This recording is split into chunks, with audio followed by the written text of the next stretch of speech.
Hello everyone, welcome. स्वागत है आप सभी का आज के इस नए वीडियो में। तो छत्तीसगढ़ नर्सिंग प्रवेश परीक्षा में एक और नई वीडियो आप सभी के लिए लाया हूं, जिसमें कई लोगों का प्रश्न पूछना है, कमेंट कर रहे हैं, जानकारी लेना चाहते हैं कि स्क्रूटनी कैसे होता है। और जैसे कि आप जानते हैं कि आज इसका लास्ट डेट था एडमिशन का, और नोटिफिकेशन के अकॉर्डिंग मैं आप सबको अगेन मैं बता देता हूँ, यहाँ पर दिखा देता हूँ नोटिफिकेशन एक बार फिर से। देखेंगे आपका जो है 17 से लेकर आपका 19 तारीख तक जो है शाम के 5 बजे तक आपका जो है यहाँ पर एडमिशन डेट था, और साथ ही अपग्रेडेशन का चयन के लिए यहाँ पर आपका दिनांक दिया हुआ था डेट।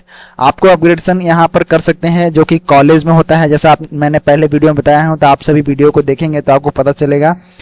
आज जो लोगों का एडमिशन नहीं हुआ है, डोंट वरी, आपको जो है अगले राउंड के लिए आप जैसे स्क्रूटनी करवाए होंगे तो अगले राउंड के लिए आप अपग्रेड हो जाएगा। आप तो काउंसलिंग प्रक्रिया में बने रहेंगे। जैसे आप वहाँ दस्तावेज वेरिफिकेशन कराएंगे तो आपका वहाँ पर अपग्रेडेशन का ऑप्शन चुनने को आएगा। तो अगर आपने एडमिशन नहीं लिए होंगे प्राइवेट कॉलेज वाले तो आप हो गए होंगे, ठीक है। तो आपको चिंता करने की जरूरत नहीं है। तो इस प्रकार से डेट था यहाँ पर, जो कि 17 तारीख से लेकर 19 तारीख के बीच में था, और यहाँ पर सभी जानकारी दिया हुआ था किस प्रकार से आपका काउंसलिंग होगा। और नीचे देखेंगे तो यहाँ पर अलॉटमेंट लिस्ट जारी हो गया था, ठीक है। अलॉटमेंट लिस्ट जिसको मिला था उन्होंने एडमिशन करा लिए होंगे। कई लोगों का प्रॉब्लम आया होगा, कई लोग तो एडमिशन नहीं कराए होंगे, तो उनका सीट बच सकता है, ब्लैंक हो सकता है। किसी किसी का क्या होता है, दस्तावेज नहीं पूरा हो पाता है, डॉक्यूमेंट वेरिफिकेशन नहीं हो पाता है, जिसके कारण वे क्या होते हैं, वे एडमिशन नहीं ले पाते हैं, उनका आउट ऑफ काउंसलिंग हो जाता है, मतलब काउंसलिंग से बाहर हो जाते हैं, एडमिशन से बाहर हो जाते हैं। तो इस स्थिति में जो है उनका सीट बच जाता है। तो इस प्रकार से यहाँ पर आज लास्ट था आप सभी के लिए। कई लोगों ने एडमिशन करा लिया होंगे और कई लोगों का छूट भी गया होगा। तो देखिए, अब जानते हैं कि जिसका मेरिट लिस्ट में नाम आया है उनका एडमिशन होगा या नहीं। तो देखिए, सबसे पहले हम लोग यहाँ पर समझ गए कि आपका फर्स्ट अलॉटमेंट लिस्ट जो है यहाँ पर आपको इस प्रकार से दिखाई दे रहा है। यहाँ पर हो गया, जितना होना था एडमिशन आज लास्ट है था और होना था हो गया।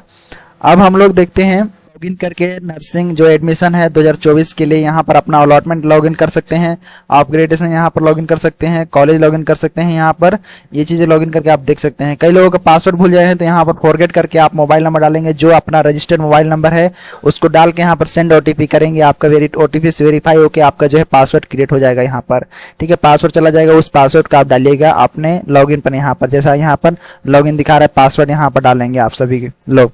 तो जिनको पासवर्ड नहीं याद होगा, भूल गए होंगे, उस स्थिति में यहाँ पर आप यूज कर सकते हैं, या फिर आप मैसेज के इनबॉक्स में देख सकते हैं, वहां पर आपको दिया रहता है।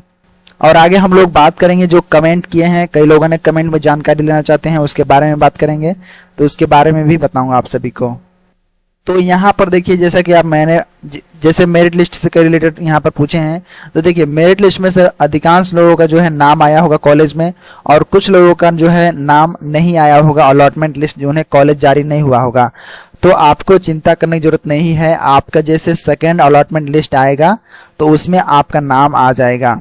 अगर उसमें भी नहीं आता है तो मूव राउंड में आप कॉलेज को सेलेक्ट करेंगे, फिर से कोई कॉलेज को चेंज करेंगे और उसके बाद फिर से अप्लाई करेंगे, तो जो काउंसलिंग आएगा उसमें आपका जो है नाम आ जाएगा। इसके बाद स्टे राउंड होता है, जो कि मैं बताया हूँ हमेशा, उसमें आपका जो है नाम आएगा। तो मेरिट लिस्ट में जितना भी नाम आया है, आप लोग निश्चित रहिए, आप सभी को कॉलेज मिलेगा, सभी को कॉलेज अलॉट होगा, डोंट वरी। कई लोग भूल गए होंगे कि उन्हें गवर्नमेंट कॉलेज जो है कितने रैंक पर मिला है कैटेगरी के अनुसार, तो इसके बारे में बता देता हूं। जैसे अभी जितने भी एडमिशन लिए होंगे फर्स्ट अलॉटमेंट लिस्ट में, हो सकता है कई लोगों ने एडमिशन नहीं ले पाए होंगे समय के अनुसार, या फिर उन्हें जानकारी अच्छे से नहीं होगा, या फिर उन्हें दस्तावेज पूरा नहीं कर पाए होंगे, इस वजह से वे एडमिशन नहीं ले पाएंगे, तो वो सीट बच गया होगा। तो जैसे मैं आपको एक बार फिर से रिमाइंड करा देता हूं कि गवर्नमेंट कॉलेज जो है कितने रैंक पर सभी को मिला है, जिसमें से general category, OBC category, ST category और SC कैटेगरी, इन कैटेगरी रैंक जो है, इसमें अगर आप आते हैं कैटेगरी रैंक में, तो आपका जो रैंक है वो कितने रैंक पर लोगों को गवर्नमेंट कॉलेज दिया गया है, इसके बारे में मैं आप सभी को आज बताऊंगा इस वीडियो में। और कुछ कमेंट है जो आपके बारे में जानकारी बताऊंगा, ठीक है, ताकि आपको ये पता रहेगा कि अभी जो आने वाला सीट बचा होगा तो इससे ज्यादा रैंक वाले को लिया जाएगा, जैसा कि आप यहाँ पर देख सकते हैं। तो देखिए, यहाँ पर सबसे पहले मैं बताऊं OBC के लिए, तो OBC के लिए यहाँ पर आपका रैंक जो गया है गवर्नमेंट कॉलेज के लिए वो है 142 रैंक, ठीक है। तो यहाँ पर आप देखिए कि ओबीसी का जो है रैंक गया है 142 रैंक तक। 142 रैंक तक उन्हें गवर्नमेंट कॉलेज मिला है। और यहाँ पर आप ओबीसी के लिए याद रखिएगा। आगे एसटी के लिए देखेंगे तो 134 जितना जितना जिसका रैंक है 134 के अंदर है, उनको गवर्नमेंट कॉलेज मिला हुआ है। ठीक है, गवर्नमेंट कॉलेज। इसमें भी कई सारे कंडीशन होते हैं जो मैं आपके आगे बताता हूँ। एससी देखिए, एससी में यहाँ पर 100 रैंक पर उन्हें कॉलेज दिया गया है। और यहाँ पर यूआर जनरल अनरिजर्व के लिए यहाँ पर 38 से 40 के बीच में उन्हें जो है यहाँ पर कॉलेज दिया गया है, गवर्नमेंट कॉलेज। ठीक है, इस प्रकार से जो है कॉलेज का डिस्ट्रीब्यूट किया गया है, मतलब अलॉट हुए हैं कॉलेज, जो कि कैटेगरी वाइज कैटेगरी रैंक के बेस पर उन्हें कॉलेज दिया गया है। अब आगे जैसे देखते हैं कि कई सारे लोग जो हैं इससे भी कम है, उन्हें गवर्नमेंट कॉलेज नहीं मिला है। तो इसमें से देखिए कई लोगों का जो होता है मैनेजमेंट कोटा होता है। मैनेजमेंट कोटा जिसके कारण इन्हें नहीं दिया जाता है कॉलेज। जैसे यहाँ पर आप कहीं पर देखेंगे, मैं जैसे बताया था आप सबको, जैसे आपने अलॉटमेंट लिस्ट में देखा होगा कहीं पर मैनेजमेंट एमजी करके आता है, उस कोटा में आपका जो है गवर्नमेंट कॉलेज नहीं दिया गया है, प्राइवेट दिया गया है। तो इस प्रकार से कॉलेज जो है अलॉट होते हैं। यहाँ पर आरक्षित लोगों के लिए अलग से कॉलेज बनते हैं और जो अनारक्षित होते हैं उन लोग के लिए अलग रैंक बनता है। तो इस प्रकार से जो रिजर्व वाले हैं, अनरिजर्व वाले हैं, कॉलेज बढ़ता है। अगर हम इसमें मेरिट लिस्ट में बात करें तो देखिए मेरिट लिस्ट में ओबीसी का जो रैंक गया है 2271 रैंक है और एसटी के लिए 1719। जैसा आप यहाँ पर लास्ट में जाएंगे तो ये मेरिट लिस्ट आपका बना हुआ है इस प्रकार से। इसके लास्ट में आएंगे तो आपको इस प्रकार से दिख जाएगा। एससी के लिए 978 है और अनरिजर्व के लिए यहाँ पर 421। इस प्रकार से मेरिट लिस्ट में नाम आया हुआ है सभी कैंडिडेट का। और टोटल कॉलेज मिला है 4026 कॉलेज मिला है। तो इस प्रकार से यहाँ पर 4026 कॉलेज मिला हुआ है और जिसमें से ओबीसी भी आपका जो है इस प्रकार से ओबीसी का अलग अलग कैटेगरी अनुसार कॉलेज बटा हुआ है। अब चलिए बात करते हैं, कई लोगों ने कमेंट किए हैं, इसके बारे में रिप्लाई देता हूं आप सबको। तो यहाँ से देख सकते हैं, यहाँ पर पूछ रहे हैं कि सर सेकेंड अलॉटमेंट लेटर कब आएगा। तो देखिए जैसे मैंने बताया था कि फर्स्ट वीक में सारा काम हो जाता है। जैसे फर्स्ट वीक में जैसे काउंसलिंग कराते हैं तो फर्स्ट वीक में आपका जो है अलॉटमेंट लिस्ट भी आ जाता है, मेरिट लिस्ट भी आ जाता है। उसी प्रकार से जैसे आप आज एडमिशन कर हुआ है खत्म, तो कल या परसों के अंदर में जो है आपका जो है अलॉटमेंट लेटर आ जाएगा, अलॉटमेंट लिस्ट आ जाएगा, जो कि सेकेंड का आएगा। ठीक है, अलॉटमेंट लेटर की बात करें तो अलॉटमेंट लेटर आपका जारी हो गया होगा, आपको पहले आपको डाउनलोड कर लेना है। जैसे आप एडमिशन कराने जाते हैं तो उससे पहले हमें अलॉटमेंट लेटर को डाउनलोड करना पड़ता है। अगर यहाँ पर अलॉटमेंट लेटर अगर लेना चाहते हैं तो वो अलग है ना, अलॉटमेंट लिस्ट सेकेंड की बात कर रहे हैं तो वो अलग है। आपका जो है 2 दिन 3 दिन के अंदर आ जाता है। ठीक है, 2 से 3 दिन के अंदर में जो है अलॉटमेंट लिस्ट आ जाता है। और अलॉटमेंट लेटर जो है जब कॉलेज आपका अलॉट होता है तब आपका अलॉटमेंट लेटर भी जारी कर दिया जाता है। इस प्रकार से यहाँ पर सेकेंड अलॉटमेंट लिस्ट भी आपका आ जाएगा। आगे यहाँ कमेंट किए हैं कि सर काउंसलिंग में बने रहने के लिए स्क्रूटनी कितने बार करवाना पड़ता है। तो देखिए जैसे आपका जैसे फर्स्ट में कॉलेज अलॉट होता है तो आपको पहली बार ही दस्तावेज को वेरिफिकेशन कराना पड़ता है। जैसे कॉलेज एक बार मिलता है तो स्क्रूटनी भी आपको एक ही बार करवाना पड़ता है। जैसे आप पहली बार जाते हैं कॉलेज में, आपको कॉलेज मिलता है, प्राइवेट कॉलेज या गवर्नमेंट कॉलेज मिलता है, तो एक बार आप दस्तावेज का वेरिफिकेशन कराते हैं और वहीं पर अपग्रेडेशन का ऑप्शन आपका इनेबल हो जाता है, अपने आप अपग्रेड हो जाता है। ठीक है, काउंसलिंग प्रक्रिया में बने रहने के लिए तो स्क्रूटनी एक बार आपका दस्तावेज वेरिफिकेशन कराना पड़ता है। आगे पूछ रहे हैं सेकेंड काउंसलिंग कब होगा, प्लीज रिप्लाई। देखिए सेकेंड काउंसलिंग, देखिए काउंसलिंग क्या है, एक प्रकार से पंजीयन कराना है। सबसे पहले एक बार रजिस्ट्रेशन का टाइम दिया जाता है। आपने देखा होगा कि 2-3 दिन 15 तक टाइम बढ़ा दिया गया था, क्योंकि कई लोगों ने रजिस्ट्रेशन करवाए थे लेकिन पेमेंट नहीं हो पाया था। इस वजह से जो है टाइम को थोड़ा बढ़ा दिए। तो एक बार सभी का रजिस्ट्रेशन होता है, कहने का मतलब एक बार सभी का पंजीयन होता है, एक बार काउंसलिंग होता है और सभी का एक साथ मेरिट लिस्ट बनता है। ठीक है, मेरिट लिस्ट बनता है, उसके बाद मेरिट लिस्ट में जितने भी नाम आते हैं उसके अनुसार उन्हें कॉलेज अलॉट होता है। तो एक बार ही काउंसलिंग होता है, समझ गए आप लोग। इसीलिए मैं बार बार बोल रहा था कि आप लोग सबसे पहले अपना पंजीयन करवा लीजिए, रजिस्ट्रेशन करवा लीजिए, ताकि आपको बाद में कोई दिक्कत ना हो। ठीक है, बाद में आपको फिर आपको नहीं मिलेगा चांस। इस प्रकार से यहाँ पर पहला में ही डेट बढ़ा दिया गया, इसी प्रकार से एक ही बार होता है इसमें। जैसे मैं शुरुआत वीडियो में भी आप सबको बताया था कि जो काउंसलिंग प्रक्रिया होता है वो किस प्रकार से होता है, यहाँ पर मैंने आप सबको बताया है। ठीक है, यहाँ पर आप देख सकते हैं इस वीडियो में, जो कि मैं डिटेल से बताया हूँ आप सबको काउंसलिंग करके। आगे यहाँ पर कमेंट किए हैं कि मुझे प्रोसेस बताइए कि जो सेकेंड काउंसलिंग के लिए क्या करना होता है। तो जैसा मैंने बताया कि जैसे आपका जो है पंजीयन होता है काउंसलिंग। देखिए, सबसे पहले काउंसलिंग क्या है कि काउंसलिंग एक पंजीयन कराना होता है। CGTM एक वेबसाइट में आपका जो है यहाँ पर पंजीयन कराया जाता है, रजिस्ट्रेशन होता है। एक बार ही रजिस्ट्रेशन होता है, इसमें बार बार जैसे D.Ed B.Ed जैसा टाइम फेस वगैरह नहीं चलता है। एक बार हमेशा रजिस्ट्रेशन होता है, उसमें जितना टाइम देता है थोड़ा बहुत टाइम को बढ़ा दिया जाता है। जैसे टाइम वृद्धि हो गया, समय की वृद्धि किया गया था ना, आप लोग देख सकते हैं यहाँ पर वृद्धि किया गया था, देख सकते हैं यहाँ पर ऑनलाइन तिथि आवेदन करने की वृद्धि यहाँ पर दिया गया था। तो इस प्रकार से टाइम भी बढ़ा दिया गया है, बढ़ाकर इस अनुसार एक ही बार रजिस्ट्रेशन कराया जाता है सभी का। उसके बाद क्या होता है कि सभी का एक मेरिट लिस्ट बनता है, जैसा यहाँ पर देख सकते हैं मेरिट लिस्ट बना हुआ है इस प्रकार से। और उसके बाद एक साथ यहाँ पर कॉलेज अलॉट होता है, जिसका मेरिट लिस्ट में नाम आता है। फर्स्ट अलॉटमेंट लिस्ट आता है, अलॉटमेंट लिस्ट आएगा फर्स्ट, उसके बाद सेकंड आएगा, उसके बाद आगे आएगा मॉपअप राउंड आएगा, उसके बाद लास्ट में जो है स्ट्रे राउंड आता है। ठीक है, तो इस प्रकार से जैसे जैसे सीट बचता है उसके अनुसार जो है मेरिट लिस्ट में जितने भी नाम आए हैं उन लोगों को लिया जाता है और उन्हें कॉलेज अलॉट किया जाता है। तो इस प्रकार से उन्हीं लोगों को लिया जाता है जो मेरिट लिस्ट में नाम आता है। तो इसीलिए सबसे पहली बात यह है कि सबसे पहले आपको रजिस्ट्रेशन करवाना बहुत जरूरी है। ठीक है, रजिस्ट्रेशन करवाना पड़ता है, पहले एक ही बार होता है। तो पूछ रहे हैं कि जैसे कई लोगों का जैसे कॉलेज मिला है, प्राइवेट कॉलेज मिला है और वहाँ पर अलॉटमेंट लेटर भी उन्हें मिल गया है कॉलेज के नाम से, और एडमिशन वहाँ पर नहीं लेना है तो वो वहाँ पर जा ही नहीं रहे हैं।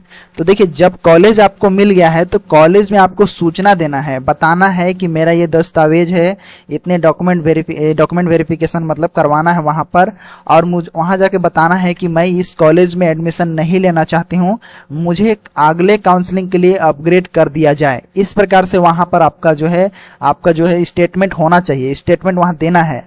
आप घर में पड़े रहोगे, आपके नाम से कॉलेज अलॉट हो जाएगा, आपका सीट बन जाएगा वहाँ पर, और आप जाओगे ही नहीं तो आपको क्या कर दिया जाएगा, आपको बाहर कर दिया जाएगा कि आप जो है इसमें एडमिशन नहीं लेना चाहते हैं, मतलब आप इसके लिए एक्टिव ही नहीं है, आपको नर्सिंग करना नहीं है, इसलिए आपको जो है काउंसलिंग प्रक्रिया से बाहर हो जाएंगे।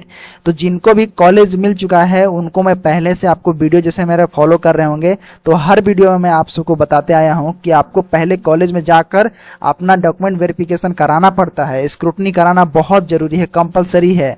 जैसा मैंने यहाँ पर अलग अलग वीडियो के माध्यम से आप सभी को डिटेल में बताया हूँ, ये देखिए स्ट्रक्चर आपको दिखा के बताया हूँ, तो आप लोगों को समझ जाना चाहिए कि आपको पहले कंपलसरी है स्क्रूटनी करवाना, मतलब दस्तावेज का वेरिफिकेशन करवाना बहुत जरूरी है। नहीं करवाएंगे तो आपको बाहर कर दिया जाएगा। और यहाँ पर कोई सेकेंड राउंड का काउंसलिंग नहीं होता है, एक बार पंजीयन होता है, उसके बाद अलग अलग जैसे second allotment list, second third mop up round इस प्रकार से जारी होता है, ना कि वहाँ पर काउंसलिंग होता है, ऐसा काउंसलिंग नहीं होता है।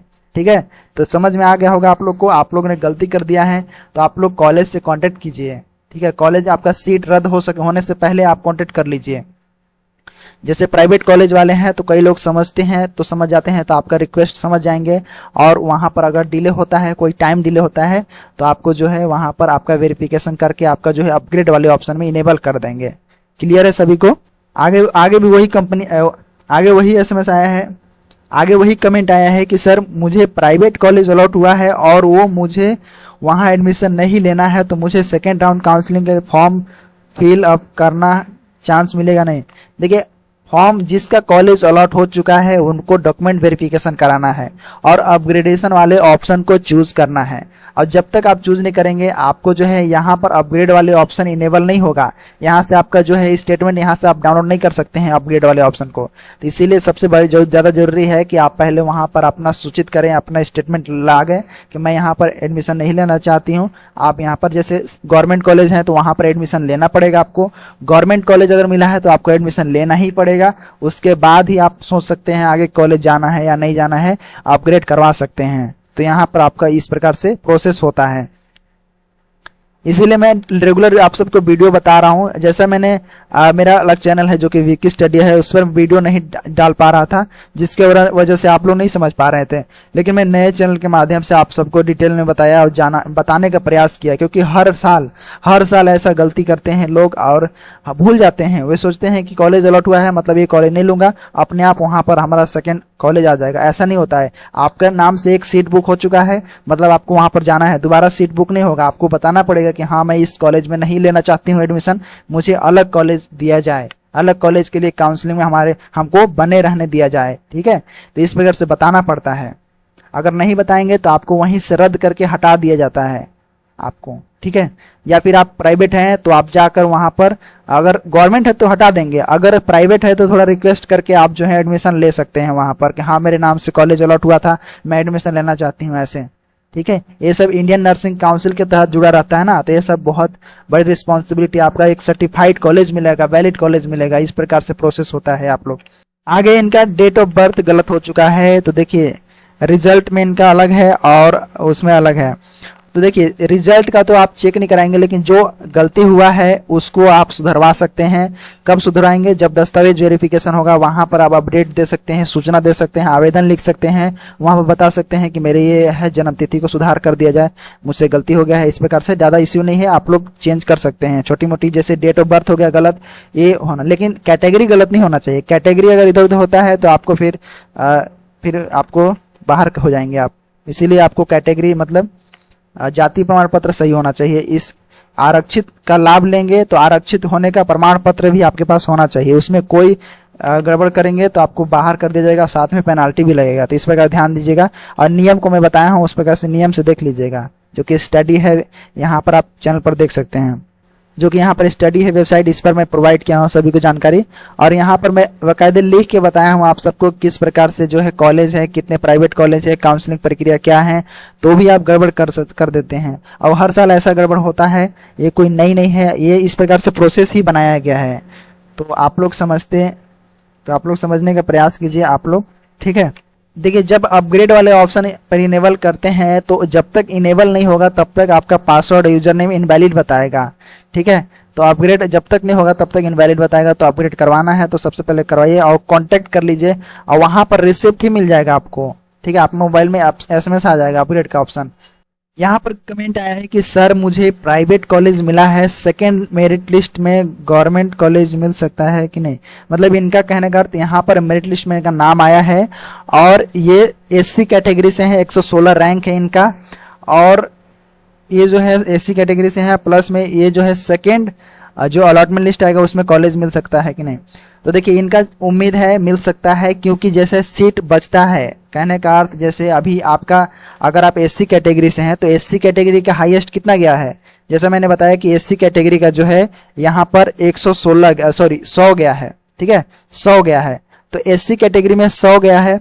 अब कुछ सीटें बचती है तो आपका जो है रैंक, ठीक है, 116 है, तो इसके अंदर आपका जो है गवर्नमेंट कॉलेज मिलने का चांस है। ठीक है, यहाँ पर समझ गए, तो ये ध्यान दीजिएगा, यहाँ पर आपका मिलने का चांस है। तो आप सेकेंड मेरिट जो है अलॉटमेंट लिस्ट का वेट कीजिए। और जो जैसे प्राइवेट कॉलेज जिनको मिला है, आप अपग्रेड वाले ऑप्शन को चेंज कीजिए, उसको स्टेटस को चेक कीजिए, क्या वो अपग्रेडेशन वाला ऑप्शन इनेबल हो चुका है या नहीं। तब आपको पता चलेगा कि हाँ मुझे अपग्रेड हो चुका है, तो मैं अगले काउंसलिंग के लिए बने रहूंगी और मुझे सेकेंड अलॉटमेंट लिस्ट में नाम आ सकता है। यहाँ पर एक कमेंट आया है कि मेरा फर्स्ट लिस्ट में नाम आया है, गवर्नमेंट कॉलेज मिल चुका है इनको बिलासपुर में, और इनको जाना है रायपुर मेडिकल कॉलेज में। तो you have to choose upgradation option, आपको अपग्रेडेशन ऑप्शन को चुनना होगा और उसी को अपग्रेडेशन करेंगे तो आपका जो है आने वाले जो सेकेंड अलॉटमेंट लिस्ट है उसमें कॉलेज मिल सकता है। क्लियर है। आगे देखिए यहाँ पर बोल रहे हैं कि सर मैं काउंसलिंग नहीं करवाए हूँ, मुझे कॉलेज मिल सकता है क्या। देखिए काउंसलिंग आप नहीं कराए हैं तो आपको सिंपल आपको प्राइवेट कॉलेज ही मिलेगा। ठीक है, प्राइवेट कॉलेज में जाकर आप जो है एडमिशन ले सकते हैं। जैसा यहाँ पर आप छत्तीसगढ़ में देखेंगे, यहाँ पर सरगुजा जिला में देखेंगे तो यहाँ पर वी केयर नर्सिंग है और बहुत सारे नर्सिंग कॉलेजेस हैं जहाँ पर आप जाके इंडिविजुअली आप जाके एडमिशन ले सकते हैं और पढ़ाई कर सकते हैं और सारा प्रोसेस आप एडमिशन ले सकते हैं वहाँ पर। ठीक है, प्रोसेस है, किस्तों के माध्यम से फीस जमा कर सकते हैं और ले सकते हैं। आपको कॉलेज के नाम जानना है, कॉलेज की संख्या देखना है, तो यहाँ पर देख सकते हैं। इस पर क्लिक करेंगे, आपको जो है स्टडी है .in वेबसाइट है, इस पर जाना है और आप यहाँ पर प्राइवेट कॉलेज के नाम वगैरह देख सकते हैं, अपने स्टेट के अपने एरिया के कॉलेज देख सकते हैं और वहाँ से जाके आप बात कर सकते हैं और एडमिशन ले सकते हैं। ये प्रोसेस से आप एडमिशन ले सकते हैं। आगे यहाँ पर बोल रहे हैं सर स्क्रूटनी करवाने के बाद भी दूसरे काउंसलिंग के लिए फॉर्म डालना पड़ता है। देखिए, स्क्रूटनी कराने के बाद आपको एक बार स्क्रूटनी हो जाएगा, उसके बाद अपग्रेड वाले ऑप्शन को चूज करेंगे आप, ठीक है। उसके बाद जो कॉलेज मिलेगा, अपग्रेड करने के बाद आपका सेकेंड अलॉटमेंट लिस्ट में जो भी कॉलेज मिलेगा, उसके बाद आपको कोई अपग्रेड करने का चांस नहीं दिया जाएगा, उसको उसी में आपको एडमिशन लेना पड़ेगा। समझ में आ गई? मतलब आप जैसे फर्स्ट मतलब कॉलेज मिला आपको, आप वहां से नहीं एडमिशन लिए, आप उसको अपग्रेड वाले ऑप्शन में डाल दिए, ठीक है। अपग्रेड डाल दिए तो आप जो सेकेंड अलॉटमेंट लिस्ट आया उसमें आपको कॉलेज मिल गया, ठीक है। कॉलेज मिल गया, अब आप चाहते हैं कि फिर नहीं दोबारा मैं अपग्रेड करूं, तो दोबारा ऑप्शन नहीं मिलेगा आपको, उसी कॉलेज में आपको एडमिशन लेना होगा। लेंगे तो नहीं लेंगे तो आप बाहर हो जाएंगे, लेंगे तो ले सकते हैं, ठीक है। अगर देखिए, अगर मॉपअप राउंड में कौन जाता है, तो मॉपअप राउंड में वही जाता है जो मेरिट लिस्ट में नाम आया है उसका वही जाता है। जिनको पहले कॉलेज अलॉट नहीं हुआ है वे जाते हैं मॉपअप राउंड में, ठीक है। अगर सेकेंड अलॉटमेंट लिस्ट में आपका नाम आ गया है तो आप मॉपअप राउंड में नहीं जा सकते, ठीक है। आपको जो है वहीं पर एडमिशन लेना होगा, वहीं पर आपको रुकना पड़ेगा। ये केवल फर्स्ट राउंड में ही आपको अपग्रेड का ऑप्शन दिया जाता है, जैसा आप नोटिफिकेशन में भी देखे होंगे, जो कि यहाँ पर दिया हुआ है, आप लोग ने देख सकते हैं। मैंने बार बार वीडियो में, ये सभी वीडियो में बताया हूँ, ये सब वीडियो में यहाँ पर देख सकते हैं। ये वाले वीडियो में बताया हूँ मेरिट लिस्ट वाले में, जो कि आपको एडमिशन कैसे प्रोसेस लेना है इसके बारे में, और डेट बढ़ा इसके वीडियो में भी बताया हूँ, ठीक है। और जैसे आप अगर डिटेल में जानना चाहते हैं तो यहाँ पर देखिए, ये वाला वीडियो को देखिए आप लोग, जैसे मैप के थ्रू बताया हूँ, जो कि जिस पर से रिलेशन होता है काउंसलिंग स्क्रूटनी कंपलसरी होता है, इसके बारे में यहाँ पर बताया होता है। इस वीडियो को आप देख लेंगे तो क्लियर हो जाएगा आपको, ठीक है। तो ये जानकारी है सभी लोगों के लिए, तो सभी लोग ध्यान से आप लोग समझ गए होंगे। और इससे जुड़ी कोई भी प्रश्न होगा तो कमेंट बॉक्स में लिखिएगा, आप लोग बताइएगा, ठीक है। बाकी मैं वीडियो के माध्यम से आप सबको रिप्लाई देते रहता हूं और कमेंट करते रहिए आप लोग सभी लोग। और भी कमेंट आए हैं जो आपको मैं अगले वीडियो में बताऊंगा, लॉन्ग वीडियो हो जाएगी। चलिए मिलते हैं नेक्स्ट वीडियो में।